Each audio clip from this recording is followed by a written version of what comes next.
تبارك الذي نزل الفرقان على عبده ليكون للعالمين نذيرا.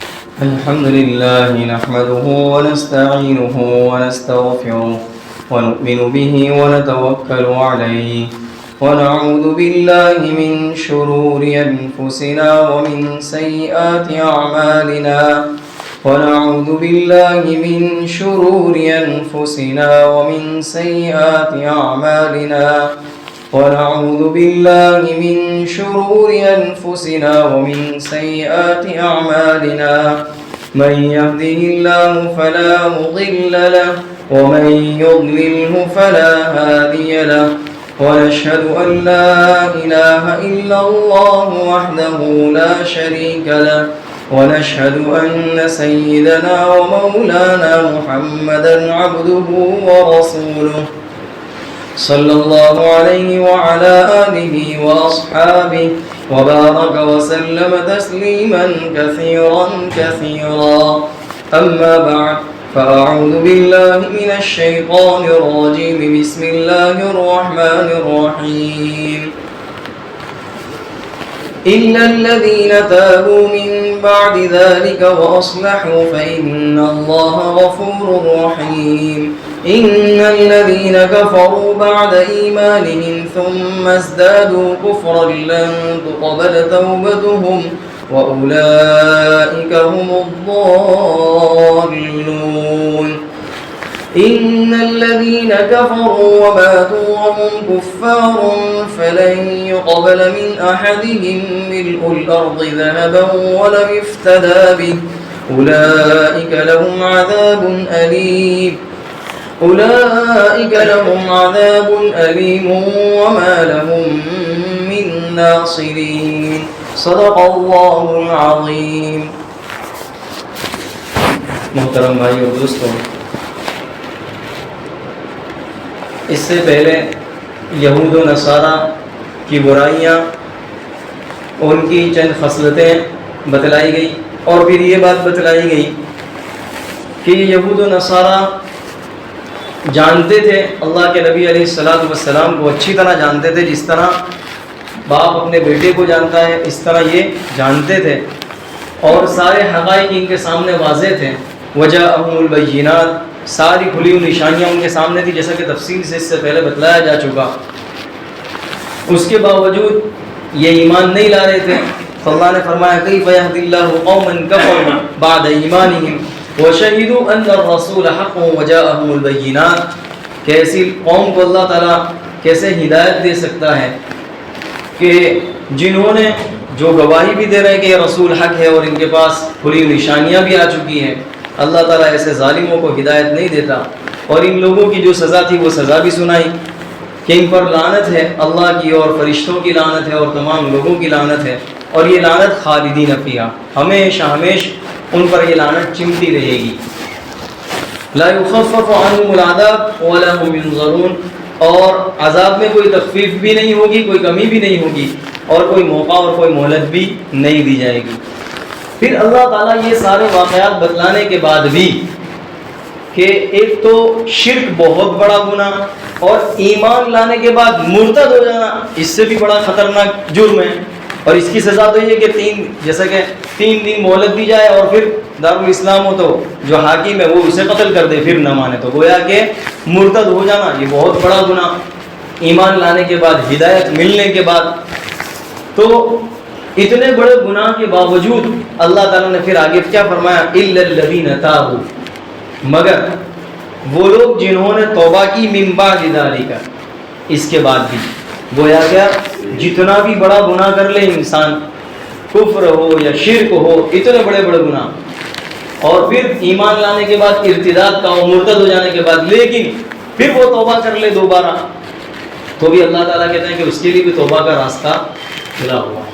توبہ کا دروازہ ابھی کسی کے لیے بند نہیں کیا. موت سے پہلے ہر ایک کے لیے توبہ کا راستہ کھلا ہوا ہے. اس سے آپ اندازہ لگائیے اللہ کی رحمت کا اور اللہ کے کرم کا اور اس کے احسان کا اور اس کے حلم اور بردباری کا، ساری چیزوں کا اندازہ اسی سے لگا لیجئے.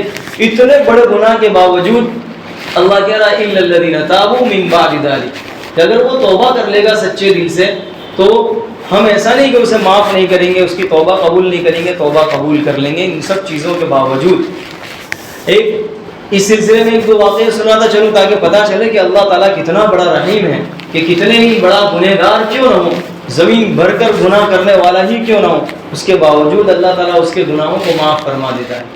بنی اسرائیل میں ایک آدمی تھا جس نے 99 قتل کیے تھے، 100 میں ایک کم، 99 قتل کر دیے۔ اب اس کے دل میں خیال آیا کہ میں اتنے لوگوں کا قاتل ہوں، قتل کرنے والا ہوں۔ اس کے دل میں ندامت ہوئی، پشیمانی ہوئی کہ کچھ اس سلسلے میں کوئی رہنمائی ہونی چاہیے کہ میں کچھ توبہ کروں۔ اب اسے آتی نہیں تھی توبہ کیسے کرنی، کیسے معافی مانگوں، اسے کچھ پتہ نہیں تھا۔ وہ ایک عابد کے پاس گیا، عبادت گزار جو خوب عبادت کرتا تھا، وہ اس کے پاس گیا اور جا کر کہنے لگا کہ میں نے 99 آدمیوں کو قتل کیا ہے، کیا میرے لیے کوئی شکل ہے نجات کی، کوئی شکل؟ اس نے کہا کیسی بات کرتا ہے، 99 کو تو نے قتل کر دیا اور شکل کی نجات کی کوئی شکل کی بات، تیرے لیے کوئی نجات کی کوئی شکل نہیں ہے، تو جہنمی ہے۔ اب آیا اسے بڑا غصہ کہ 99 اس کو بھی ٹپکا دو تو 99 کے ایک پورے 100 ہو جائے۔ اس نے پورے 100 کر دیے، اسے بھی ختم کر دیا۔ جب یہ جواب دیا تو معلوم ہوا کہ ہر کس و ناقص کو ایسے جواب نہیں دیے جاتے، کوئی اچھا سمجھ بوجھ والا ایسا کوئی جیسا کہ ہمارے یہاں کوئی کس کو فجور میں مبتلا دینے والا اور مار دھاڑ کرنے والا، اس کے ساتھ الگ بات چیت کی جاتی ہے، کسی اور کے ساتھ الگ بات چیت، اور اس نے ایسا جواب دیا تو اس کو بھی امداد دیا 100 ہو گئے۔ لیکن پھر بھی اس کے دل میں ندامت تھی، افسوس تھا۔ اب کسی اور کے پاس گیا، اس کے پاس جا کے کہنے لگا کہ میں 100 کا قاتل ہوں، میرے لیے کوئی ہے نجات کا کوئی راستہ، معافی کا کوئی راستہ، توبہ کا؟ تو اس نے کہا کہ ہے، اب بھی ہے۔ اب وہ عالم کے پاس گیا، پہلا عابد کے پاس گیا تھا، اب وہ کسی عالم کے، اس نے کہا اب بھی راستہ ہے، جا فلاں بستی میں جا، وہاں فلاں بستی ایک بہت بڑے اللہ والے بہت بڑے بزرگ ہیں، ان کے پاس جا، وہاں تیرا راستہ نکل آئے گا۔ تو وہ ان بزرگ کے پاس جانے کے لیے نکلا۔ ابھی تو وہ راستے ہی کے اندر تھا کہ راستے ہی میں اس کی موت ہو گئی۔ اب دونوں فرشتے، جہنم والے فرشتے بھی اس کی روح کو لینا ہے، ادھر سے جنت والے فرشتے اس کی روح کو لینا ہے۔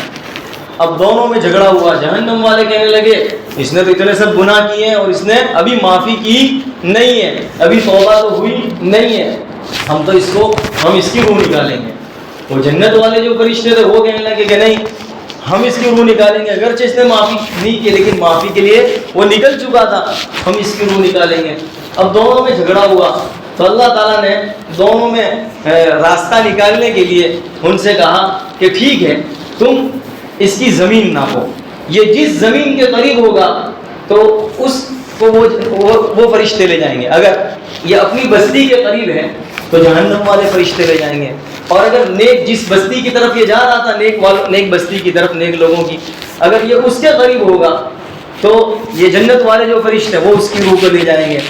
اب دیکھیے، حالانکہ وہ جس بستی سے، اپنی بستی سے نکلا تھا، وہ اسی بستی کے قریب تھا، نیک لوگوں کی بستی کے قریب نہیں تھا، لیکن اللہ تبارک و تعالیٰ کی رحمت کو دیکھیے کہ جب یہ سچے ارادے سے نکلا تھا، توبہ کے ارادے سے نکلا تھا، اور تو اللہ تعالیٰ نے زمین کو سکڑ دیا، حکم دے دیا کہ زمین سکڑ جائے، تو زمین سکڑ گئی۔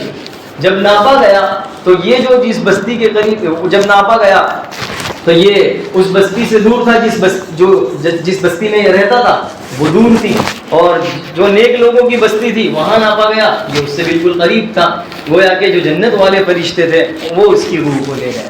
آپ اس سے اندازہ لگائیے کہ دیکھیے سچے دل سے ابھی توبہ، لیکن توبہ کے ارادے سے نکلا تھا تو اللہ تعالیٰ نے اس کا بھی لحاظ کیا اور اس کو بھی معاف کر دیا جو 100 کا قاتل تھا، اور جنت والے فرشتے اس کی روح کو لے گئے۔ ایک اور بنی اسرائیل کا واقعہ کہ بنی اسرائیل کا ایک آدمی تھا، بہت بڑا بدکار تھا، گنہگار تھا، لوگ بھی اس سے بڑے تنگ تھے، اور لوگوں نے اسے دھمکی دی کہ اگر تو نے توبہ نہیں کی، اگر تو اسی طرح باز نہیں آیا تو ہم بستی سے تجھے نکال دیں گے۔ جب دھمکی دی تو وہ کچھ دن تک تو رکا رہا، لیکن چونکہ گناہ کی جب کسی کو لت پڑ جاتی ہے تو پھر وہ اس کے لیے چھوڑنا بڑا مشکل ہو جاتا ہے، تو کچھ دن کے بعد پھر دوبارہ وہ باز نہیں آیا، گناہ میں مبتلا ہو گیا، بستی والوں نے تنگ آ کر اس کو بستی سے باہر نکال دیا۔ اب وہ بستی سے باہر جنگل میں بالکل تنہا تنہا اکیلا رہ رہا تھا۔ جب اس کا آخری اوقات آئے، آخری لمحات، جب اس کے آخری دن پہ بیمار ہو گیا، جب بیمار ہوا، خوب بیمار ہوا، بیمار کرسی کرنے والا، تیمارداری کرنے والا کوئی نہیں تھا. اب اس نے دائیں طرف دیکھا، بائیں طرف دیکھا، کوئی نظر نہیں آیا، کوئی انسان نظر نہیں آیا. دل ہی دل میں کہنے لگا کہ میرے پاس تو کوئی موجود نہیں، نہ میری ماں ہے، نہ میری بہن ہے، نہ بیٹی ہے کہ جو میری ماں ہو تو میری تیمارداری کرے، بیمار کرسی کرے، کوئی موجود نہیں ہے. اور بالآخر جب آخری وقت تھا تو اسے ندامت بھی ہوئی، افسوس بھی ہوا اپنے گناہوں پر، اور اس حالت پر بھی افسوس ہو رہا تھا. تو بالآخر اس کی نگاہ آسمان کی طرف اٹھی، اور آسمان کی طرف اٹھ کر وہ اللہ تعالیٰ سے آہوزاری کرنے لگا، گڑ گڑانے لگا اور فریاد کرنے لگا، اور کہنے لگا کہ اے پروردگار، تیرے علاوہ کوئی نہیں ہے جو پرسان حال ہو، جو پوچھنے والا ہو، جو ضرورت پوری کرنے والا ہو. تیرا علاوہ کوئی مددگار اور منیس نہیں ہے، صرف تو ہی ہے. بس اس طرح وہ التجا کرنے لگا، گڑ گڑانے لگا اور اپنی معافی مانگنے لگا، اور کہ اللہ اگر تو مجھے معاف کر دے گا تو تیری رحمت میں کوئی کمی نہیں ہوگی. اگر ایسا نہ ہوتا کہ تیری رحمت میری گناہ سے زیادہ ہوتی، حالانکہ تیری رحمت تو میرے گناہ سے کئی گنا زیادہ وسیع ہے، تیری مغفرت میرے گناہ سے کہیں زیادہ وسیع، اگر ایسا نہ ہوتا تو میں تجھ سے معافی نہ مانگتا. لیکن تیری رحمت میرے گناہوں سے زیادہ وسیع ہے اور کشادہ اور بڑی ہوئی ہے. اس طرح وہ معافی مانگ رہا تھا. اس حالت میں اس کی روح قبض ہو گئی.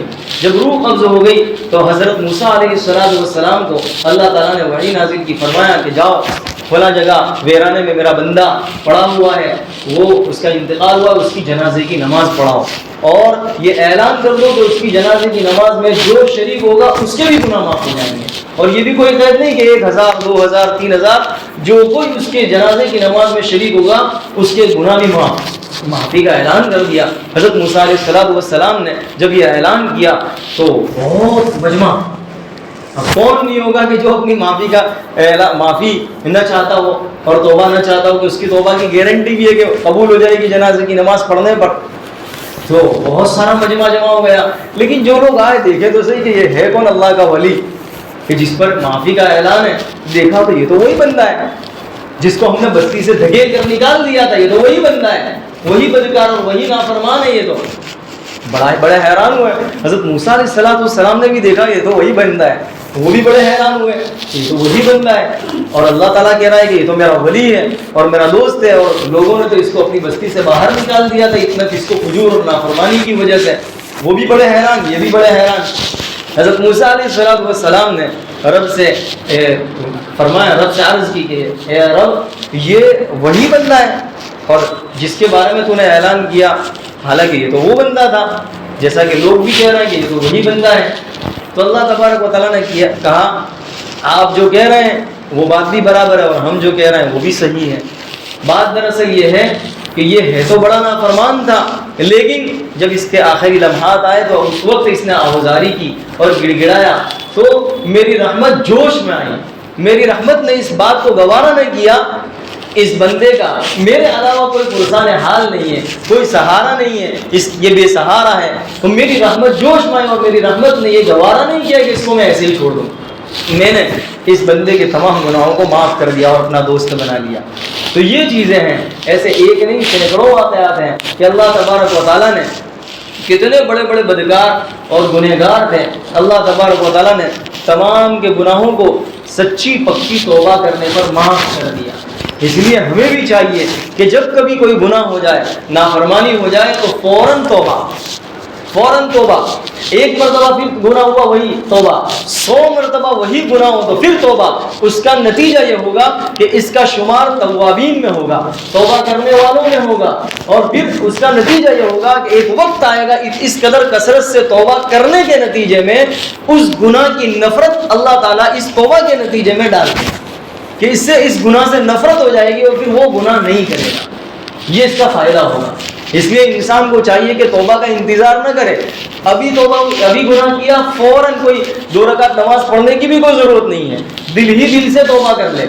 جتنے واقعات ہیں آپ اس میں اندازہ لگا لیں. کوئی اس نے 2 رکعت نماز پڑھی تھی، بس ایسے ہی لیٹے لیٹے وہ اس طرح دل ہی دل کے اندر اللہ سے آوازاری کر رہا تھا اور اللہ سے بات چیت کر رہا تھا. اللہ تعالیٰ جو کہ دل کی باتوں کو بھی سننے والا ہے، لوگ نہیں سنتے. اللہ تعالیٰ تو دل کے اندر کیا کیا خیالات ہیں وساوس ہے ان ساری چیزوں کو جاننے والا ہے۔ اس لیے انسان کو چاہیے کہ جب کبھی گناہ ہو جائے، جب کبھی اللہ کی نافرمانی ہو جائے، فوراً استغفار کر لے، فوراً توبہ کر لے، تاکہ وہ گناہ دھل جائے، تاکہ وہ پاک صاف ہو جائے، اور جب کبھی موت آئے تو اللہ سے پاکی صافی کی حالت میں ملے۔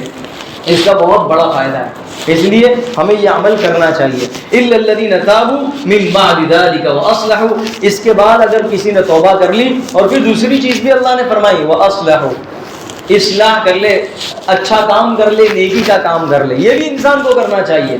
جب کبھی کوئی گناہ ہو جائے تو فوراً گناہ کرنے کے بعد کوئی نیکی کا کام کر لے، تاکہ وہ اس کا بدل ہو جائے۔ جیسا کہ ہم ایسا چاہتے ہیں نا کہ کسی کا ہم نے نقصان کیا تو اب چاہتے ہیں، کبھی افسوس ہوتا ہے کہ اب اس کا نقصان کیا تو اب اس کا کچھ تلافی بھی ہو جائے، تلافی بھی ہم کر لیں۔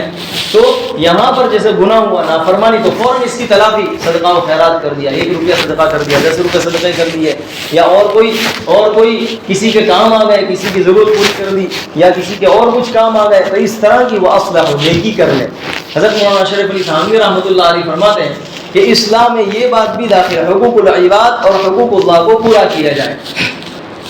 اب اللہ کے جو حقوق ہیں، مثال کے طور پر نماز ہے، روزہ ہے، زکوٰۃ ہے، اور دیگر چیزیں ہیں۔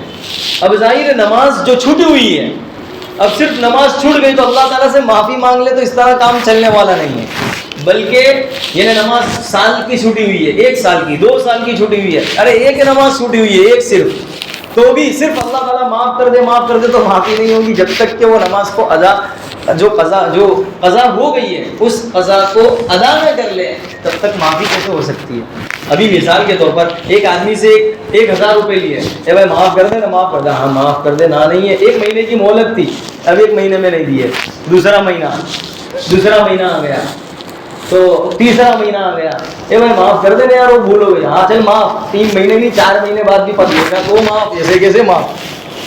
نہیں وہ 1000 ہی بھول جا، ایسے کیسے بھول جا، پیسے دے گا تو معاف، تو وہ جو 2 مہینے کی 1 مہینے کی مہلت پر 2 مہینے ہو گئے، 3 مہینے اس کو معاف، لیکن پیسے ویسے معاف نہیں۔ تو یہاں پر نماز جو قضا ہوئی ہے، جتنی روزے قضا ہوئے ہیں، ان روزوں کی قضا کرنی ہوگی، اور پھر معافی مانگے تو ہو گیا معاملہ صاف، کہ بھائی اس نے نماز بھی ادا کر لی، جو قضا تھی، وہ روزے قضا تھے وہ ادا کر لیے، اب اللہ سے معافی مانگ رہا ہے تو معاملہ صاف ہو گیا۔ تو اس طرح حقوق اللہ کو بھی پورا کیا جائے، اور حقوق العباد کو بھی، بندوں کے جو حقوق باقی ہیں ان حقوق کو پورا کیا جائے، یا تو ان کا حق ادا کر دیں، یا کہ ان سے معافی مانگ لے کہ بھائی میں اللہ سے ہوں، کچھ ہے نہیں میرے پاس، کچھ رحم فرماوے تو وہ رحم فرما دے، معاف کر دے تو معاملہ صاف ہے۔ لیکن کہے کہ نہیں کوئی معافی نہیں، پیسے دینے ہی پڑیں گے، یا فلاں چیز دینی پڑے گی تو دینا ہی پڑیں گے، کوئی راستہ ہی نہیں ہے۔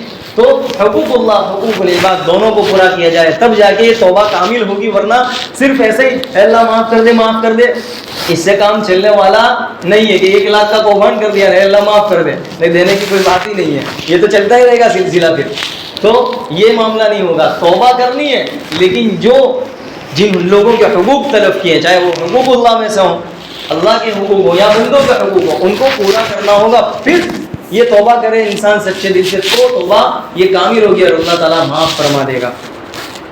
فَإِنَّ اللَّهَ غَفُورٌ رَحِيمٌ، اللہ تعالیٰ کیا فرما رہے ہیں؟ کتنا ہی بڑا گنہگار کیوں نہ ہو، زندگی بھر گناہ کیا تب بھی معافی مانگ لے گا، توبہ کر لے گا، وہ بندہ اللہ کو کیسا پائے گا؟ غفور پائے گا، بخشنے والا پائے گا، اور رحم کرنے والا پائے گا۔ اللہ تعالیٰ فرما رہا ہے کہ وہ بندہ دیکھ لے گا کہ میری رحمت کو دیکھ لے گا کہ کتنی وسیع ہے، کتنی کشادہ ہے، کہ ایسے بندے کو بھی میں اس پر رحم کروں گا، اس کے گناہوں کو، تمام گناہوں کو معاف فرما دوں گا۔ حضرت نبی علیہ السلام نے کفل کا واقعہ 1 نہیں 2 نہیں 3 نہیں، جو صحابی نقل کرنے والے ہیں وہ خود فرماتے ہیں کہ اللہ کے نبی علیہ السلام نے یہ واقعہ جو سنا ہے، بنی اسرائیل کے اندر ایک آدمی تھا جس کا نام کفل تھا، 7 نہیں کئی مرتبہ سنایا، یعنی گویا کہ آپ صلی اللہ علیہ وسلم یہ واقعہ سنایا کرتے تھے۔ وہ تقریباً حضرت عبداللہ ابن مسعود رضی اللہ تعالیٰ عنہ ہے، یہ صحابی اور کوئی صحابی جو بھی، تو یہ صحابی نقل کرنے والے ایک قصہ وہ خود فرماتے ہیں کہ انہوں نے تو خود 7 مرتبہ سے زیادہ سنا۔ اب اس سے اندازہ لگا لیں کہ اللہ کے نبی علیہ السلام نے کتنی مرتبہ یہ واقعہ سنایا ہوگا۔ یہ کفل کا واقعہ، یہ تھا بڑا بدکار، بہت مالدار تھا، ظاہر ہے جو جتنا بڑا مالدار ہوتا ہے وہ اتنا عیاش بھی ہوتا ہے، نافرمان بھی ہوتا ہے، اس کے پیسے فضول خرچی، اس میں بھی فضول خرچی بھی خوب ہوتی ہے، تو وہ تھا بہت مالدار، اور وہ اپنی ہوس پوری کرتا تھا ان پیسوں کے ذریعے، پیسے لوٹاتا تھا اور پیسے دے کر طرح طرح کی عورتوں سے زنا کیا کرتا تھا پیسے دے کر۔ تو ایک مرتبہ ایک عورت جو ہے اپنی فقر و فاقہ میں مبتلا تھی، بچے بھی فقر و فاقہ میں مبتلا تھے، تو اس نے سوچا کہ اس کے پاس یہ مالدار آدمی ہے، اس سے کچھ پیسے لے تاکہ کھانے پینے کا انتظام ہو خود کے لیے بچوں کے لیے۔ تو یہ اس کے پاس گئی اور اس نے کچھ پیسے مانگے کھانے کے لیے، تو اس نے پیسے دیے، اور پیسے دینے کے بعد کہا کہ تو اس کام کے لیے آمد ہو جا، میں اس لیے پیسے دیتا ہوں، ایسے پیسے نہیں دوں گا، میں پیسے تو دے رہا ہوں لیکن تو برائی کے لیے آمدہ ہو جا۔ اب وہ مجبور تھی عورت، اور وہ دیکھ رہی تھی کہ میرے پاس اس کے علاوہ کوئی علاج نہیں ہے، میرے پاس کوئی دوسرا راستہ بھی نہیں ہے، تو وہ اس نے اپنے آپ کو پیش کر دیا، لیکن وہ لرز رہی تھی، کانپ رہی تھی، رو رہی تھی۔ وہ اس کی کیفیت کو دیکھ کر کہنے لگا کہ تو جو ہے اپنی رضامندی سے راضی ہوئی ہے، میں نے زبردستی تو نہیں کیا کہ تم اس کا یہ کام کے لیے آمدہ ہو جا، تو خود راضی ہوئی ہے، پیسے دیے اور تو راضی ہو گئی۔ وہ کہنے لگی کہ آج تک میں نے یہ کام نہیں کیا، لیکن آج مجبور ہو کر میری فقر و فاقہ کی وجہ سے، بھوک کی وجہ سے اور بچوں کی بھوک کی وجہ سے میں آج مجبور ہوئی ہوں پیسے لینے پر، اور آج یہ مجبوری کی وجہ سے میں تیرے سامنے موجود ہوں بدکاری کے لیے، ورنہ آج تک میں نے کبھی یہ کام نہیں کیا۔ جب اس نے اس کی یہ کیفیت دیکھی اور جو وہ رو رہی تھی، اس کیفیت کو دیکھی، تو پھر اس کے دل پر بھی ایک کب کبھی تاری ہوئی، اس کے دل میں بھی ایک رحم آیا، اسے بھی ندامت ہوئی آج تک کے گناہوں پر کہ میں نے آج تک کی زندگی کیسی گزاری۔ بس یہیں سے اس کی زندگی بدل گئی اور اس نے توبہ کی، معافی شافی کی۔ جب اس کا انتقال ہوا تو بنی اسرائیل میں ایسا ہوتا جب کوئی بندہ گناہ کرتا تو اس کے دروازے پر لکھ دیا جاتا کہ فلاں نے یہ زنا کیا ہے، فلاں نے یہ کام کیا۔ یہ اللہ کا احسان ہے کہ ہمارے گناہ لکھ نہیں دیے جاتے دروازے پر، ورنہ پتہ نہیں ہمارے لیے تو جینا دشوار ہو جائے۔ تو بنی اسرائیل میں ایسا تھا جب کوئی گناہ کرتا تو اس کے دروازے پر لکھ دیا جاتا تھا اس نے یہ گناہ کیا ہے۔ جب اس کا انتقال ہوا تو اس کے دروازے پر لکھا ہوا تھا کہ کفل کی اللہ نے مغفرت فرما دی، بخشش فرما دی، یہ دروازے پر لکھا ہوا تھا۔ تو دیکھیے یہ ایک نہیں سینکڑوں واقعات ہیں۔ اس لیے ہمیں بھی چاہیے کہ ہم جو ہے گناہ سے، نافرمانیوں سے، ان ساری چیزوں سے اپنے آپ کو بچائیں، اور کبھی گناہ ہو جائے فوراً توبہ کر لیں، انتظار نہ کریں کہ بعد میں کروں گا، کل کروں گا، پرسوں کروں گا، یا کبھی مسجد میں 2 رکعت پڑھنے کے بعد نوبت آئی جب کروں گا، نہیں، جیسے گناہ ہوا فوراً توبہ، اسی وقت اسی لمحہ توبہ کر لیں۔ اللہ نے کوئی ایسی قید نہیں لگائی ہے کہ مسجد میں آؤ اور آ کر توبہ کرو گے کوئی قبول، ایسی کوئی قید نہیں لگائی ہے۔ آپ جس جگہ پر ہو، جس وقت پر ہو، کوئی وقت کی بھی پابندی نہیں ہے اور جگہ کی بھی پابندی نہیں ہے، آپ دل سے، صرف سچے دل سے جو بندہ توبہ کرے گا اللہ تعالیٰ اس کی توبہ کو قبول کر لے گا۔ یہ تو بندے ہیں کہ بندے ایک مرتبہ چھوڑ دیتے 2 مرتبہ، لیکن تیسری مرتبہ تو پھر بندے بھی معاف نہیں کرتے، لیکن وہ رب جو ہے وہ کئی مرتبہ گناہ کرو لیکن اس کے باوجود معاف کرتا ہے۔ آپ دیکھ لیں یہ 3 واقعات جو سنائے، ایسے سینکڑوں واقعات ہیں کہ جنہوں نے پوری زندگی گناہ میں گزار دی، پوری زندگی۔ ایسے لوگ بھی ہیں ایک لمحہ نہ فرما برداری نہیں کی، پوری زندگی نافرمانی میں گزار دی، لیکن جب ہدایت کا وقت آیا اللہ نے ہدایت دی تو اپنا ولی اور دوست بنا لیا۔ اور ایسے بھی بندے ہیں کہ پوری زندگی فرما برداری میں گزاری لیکن اخیر میں کفر کی موت آئی، جس کا تذکرہ خود قرآن کریم میں بھی ہے۔ بلعام بن باعور کا واقعہ 9ویں پارے ہی کے اندر ہے، خیر وہ اپنی جگہ آئے گا۔ تو ہمیں جو ہے اس لیے اس واقعے سے ہمیں ایک یہ بھی پتہ چلا کہ کوئی کتنا ہی بڑا گنہگار کیوں نہ ہو، ہم اس پر انگلی نہ اٹھائیں۔ پتہ نہیں آخری وقت اس کا کیسا ہے اور میرا کیسا ہے۔ ہم کسی کے بارے میں نہ جنت کا فیصلہ کر سکتے ہیں نہ کسی کے جہنم ہونے کا فیصلہ، اس لیے کہ دیکھیں آپ یہ 3 واقعات دیکھ لیں، پوری زندگی ایک کی قتل کی، ایک کی نافرمانی کی، بدکاری کی، تینوں کی زندگی ایسی تھی، اور تینوں کو جب موت آئی، موت اچھی طریقے سے آئی، اچھی طریقے سے موت آئی۔ تو ہم جو ہے کسی کے بارے میں یہ خود کے اپنے، آج تعجب کی بات ہے، خود اپنی بارے میں معلوم نہیں ہے کہ جنتی یا جہنمی، تو کیا رائٹ ہے دوسرے کے بارے میں فیصلہ کرنے کا کہ وہ جنتی ہے جہنمی؟ خود ہم اپنے ہی بارے میں سوچیں اور اپنے ہی عیوب تلاش کریں۔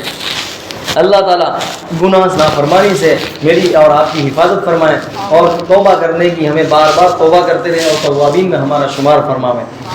آگے فرمایا ان الذين كفروا بعد ایمانهم ثم ازدادوا كفرا لن تقبل توبتهم واولئك هم الضالون، کہ بے شک وہ لوگ جنہوں نے ایمان لانے کے بعد کفر اختیار کیا، ایمان لائے اور پھر کفر، مرتد ہو گئے، ارتداد کے شکار ہو گئے، ثم ازدادوا کفرا، اور پھر ایسا نہیں کہ مرتد اپنی حد تک اور آگے بڑھے، کفر میں خوب آگے بڑھتے رہے، لن تقبل توبتهم، اللہ نے بڑی زبردست اعلان کر دیا، ہرگز ہرگز ان کی توبہ قبول نہیں کریں گے۔ اب دیکھیے یہاں پر ویسے عام اصول اور عام قانون یہی ہے کہ مرنے سے پہلے توبہ قبول ہو جائے گی، کیسا ہی بندہ کیوں نہ ہو، مرنے سے پہلے توبہ قبول ہوگی۔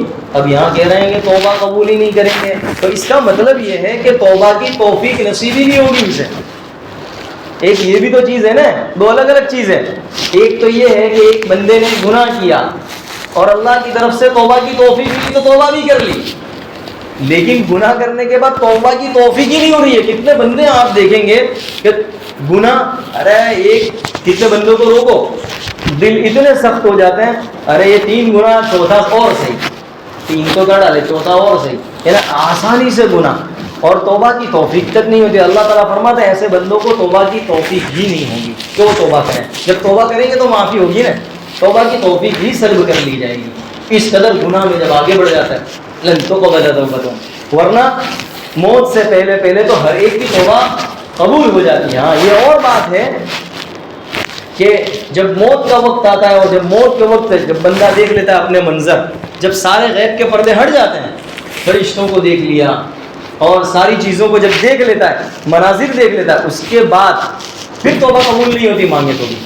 تو یہاں پر بھی یہی مطلب ہو سکتا ہے توبہ کی عدم قبولیت کا، کہ اس وقت اگر توبہ کرے گا تو توبہ قبول، جیسے کہ فرعون جب مر رہا تھا، جب اس نے اپنا آخری منظر دیکھ لیا کہ اب میرا یہ حشر ہے، تو اس وقت اس نے توبہ کی، تو اللہ تعالیٰ نے کیا کہا، آن اب کرتا ہے، اس سے اندازہ لگائیے توبہ اس نے کی۔ وہ کہنے لگا کہ میں نے مان لیا موسیٰ کے رب کو بھی مان لیا، اللہ تعالیٰ نے کیا فرمایا، آلان وقد عصیت قبل وکنت من المفسدین، اب تو کرتا ہے، جب کرنے کا تھا جب تو کیا نہیں، اب جب سب دیکھ لیا کہ اب غرق ہو رہا ہے، سب قافلہ ڈوب رہا ہے، تو خود ڈوب رہا ہے، جب دیکھ لیا کہ اب موت سامنے ہے تو اب توبہ کر رہا ہے، اب نہیں ہوگی ہے۔ تو بات یہ لن تقبل توبتهم، جب یا تو یہ کہ توبہ کی توفیق نصیب نہیں ہوگی، یا یہ کہ جب موت آخری وقت آتی ہے، جب روح نکلنے کا وقت ہوتا ہے، اس وقت جب پردے ہٹ جاتے ہیں غیب کے، اس وقت ساری چیزیں سامنے نظر آنے لگتی ہے، اس وقت توبہ کرے گا تو توبہ قبول نہیں ہوگی۔ وَأُولَٰئِكَ هُمُ الضَّالُّونَ، یہ لوگ کیسے ہیں، گمراہ ہیں، کہ جنہیں توبہ کی توفیق نصیب ہی نہیں ہوتی، گمراہ ہیں۔ إِنَّ الَّذِينَ كَفَرُوا وَمَاتُوا وَهُمْ كُفَّارٌ، اور جن لوگوں نے کفر کیا، وَمَاتُوا وَهُمْ كُفَّارٌ، اور ان کی موت بھی کفر کی حالت میں آئی، ایمان کی حالت میں نہیں آئی بلکہ کفر کی حالت میں موت آئی، فَلَن يُقْبَلَ مِنْ أَحَدِهِمْ مِلْءُ الْأَرْضِ ذَهَبًا وَلَوِ افْتَدَىٰ بِهِ، اگر زمین بھر کر سونا ان میں سے کوئی ایک دے، زمین بھر کر سونا اپنی جان کے فدیے کے لیے، اپنی جان بچانے کے لیے، اپنی جان چھڑانے کے لیے، قیامت کے دن لن يقبل، تو بھی قبول نہیں کیا جائے گا۔ یعنی قیامت کے دن، اولاً تو قیامت کے دن مال دولت ایسا کسی کے پاس ہوگا ہی نہیں، زمین جائیداد کا تصور ہی نہیں ہوگا، چل جائے کہ زمین بھر کر سونا، یہ تو بہت دور کی بات ہے، کوئی چیز ہی انسان کے پاس نہیں ہوگی۔ وہاں تو کرنسی الگ ہوگی، امریکہ کی کرنسی الگ، لندن کی کرنسی الگ، انڈیا کی کرنسی الگ، یہاں کی کرنسی وہاں نہیں چلتی، وہاں کی یہاں نہیں چلتی، تو یہاں کی کرنسی وہاں نہیں چلے گی قیامت میں۔ میدان حشر کی کرنسی الگ ہے، وہاں کرنسی گناہ اور نیک اعمال، یا تو نیک عمل کسی کا حق دینا تو نیک اعمال دیے جائیں گے لوگ اور وہ ختم ہو جائیں گے، تو اس کے گناہ اس کے سر ڈالے جائیں گے، بس یہی چلے گا، وہاں گناہ سر پر ڈالے جائیں گے یا تو نیکی دی جائے گی، وہاں کی کرنسی ہے۔ تو مال دولت پیسہ یہ تو کوئی چیز ہوگی نہیں۔ اللہ تعالیٰ فرماتا ہے اگر ایسا ہوگا تو نہیں، لیکن اگر ایسا ہو زمین بھر کر کوئی سونا دے کہ لو میری جان بچا لو، بس جہنم سے وغیرہ سے یہ زمین بھر کر سونا لے لو، اللہ تعالیٰ کہتا ہے اس کا بھی کوئی فائدہ نہیں ہوگا۔ فَلَن يُقْبَلَ مِنْهُ، اللہ تعالیٰ قبول نہیں کرے گا۔ میدان حشر میں اللہ تعالیٰ ایک شہید کو بلائے گا اور وہ شہید کو بلا کر کہے گا تیرا ٹھکانہ کیسا ہے، وہ کہے گا بہت اچھا ٹھکانہ ہے۔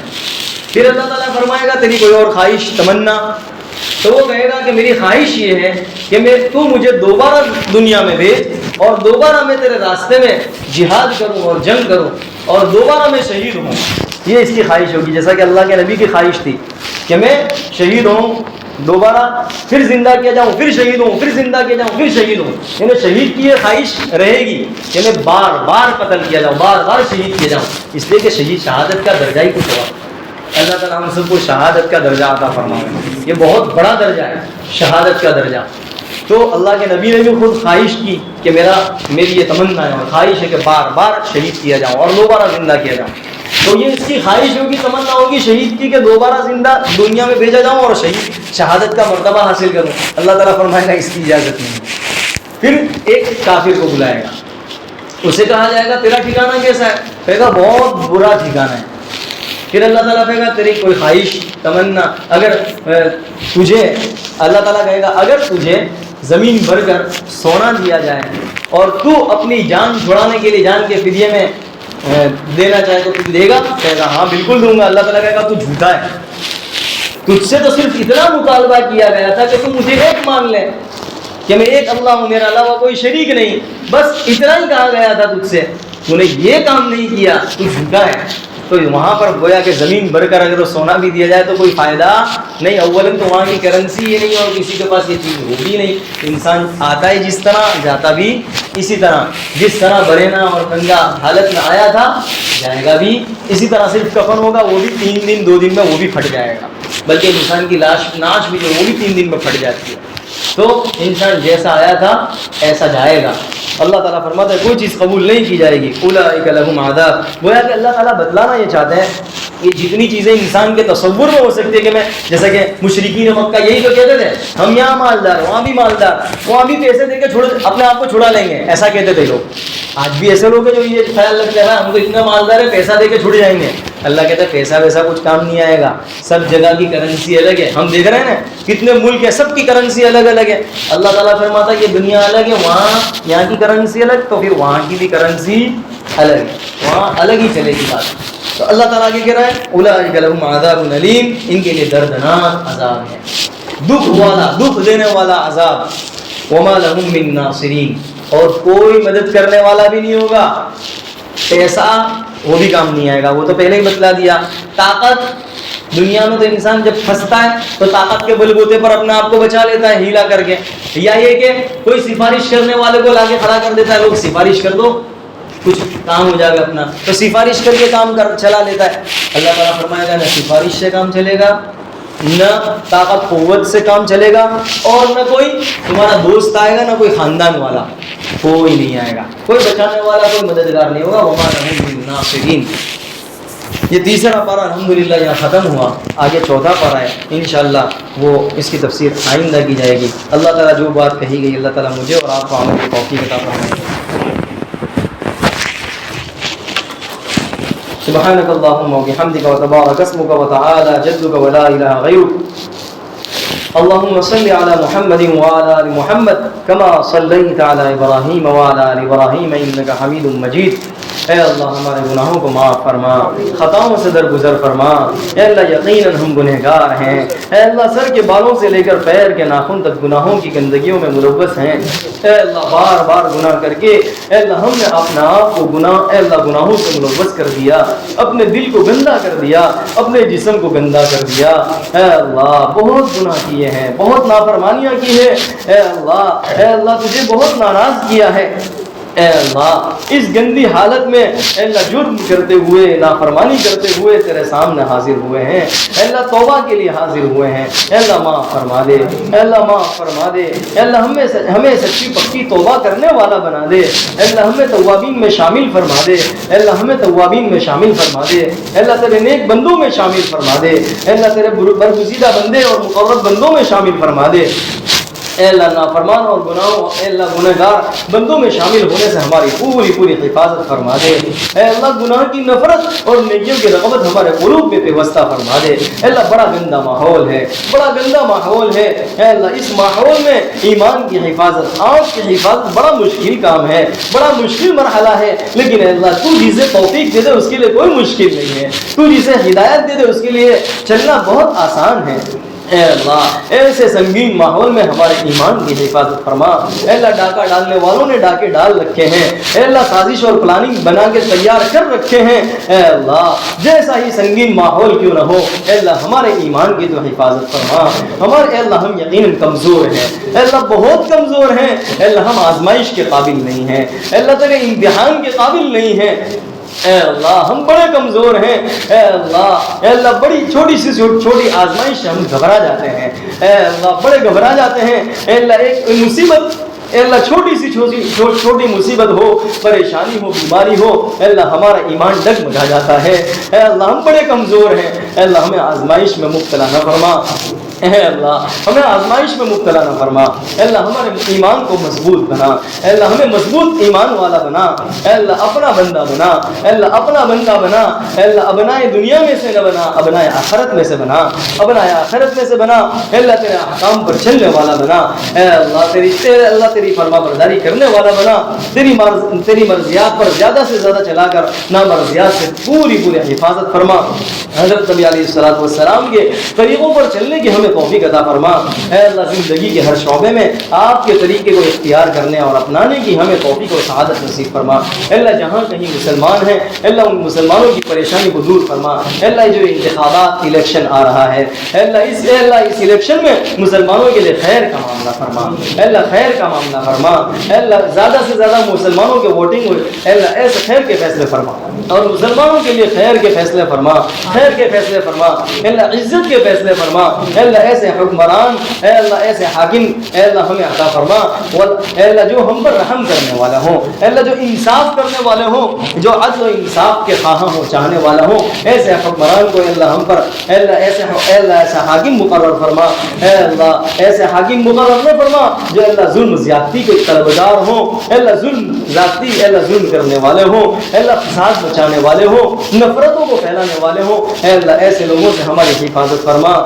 ولا تسلط علینا من لا یخافک ولا یرحمنا، اے اللہ ایسے حکمرانوں سے ہماری پوری حفاظت فرما، اے اللہ غزہ اور فلسطین کے مسلمانوں کی حفاظت فرما، اے اللہ 7 مہینے تقریباً ہو چکے ہیں، اے اللہ تیرے نام لینے والے بندے ہیں، اے اللہ ان کی حفاظت فرما، کھانے پینے کا اے اللہ دواؤں کا ہر چیز کا انتظام فرما، اے اللہ انتظام فرما، اے اللہ انتظام فرما، اے اللہ جن چیزوں کی جو کی ضروریات ہے اے اللہ اپنے خزانے غیب سے پورا فرما، اپنا غیب نظام ان کے ساتھ شامل حال فرما، جس طرح تم نے غزوہ بدر کے موقع پر مسلمانوں کو تسلی دینے کے لیے کہ تم 313 تھے اور کفار کی تعداد زیادہ تھی، مسلمان کم تھے اور بے سر و سامانی کا عالم تھا اور کافر جو ہے مسلح تھے، ان کے پاس ساری چیزیں مہیا تھی اور مسلمان بے بسی کے عالم میں تھے، تو اے اللہ تو نے انہیں اے اللہ تسلی دینے کے لیے اے اللہ فرشتوں کا جو غیبی نظام ہے ان کے ساتھ شامل حال فرما دیا، اے اللہ یہاں پر بھی مسلمانوں کے لیے غیبی نظام شامل حال فرما دے،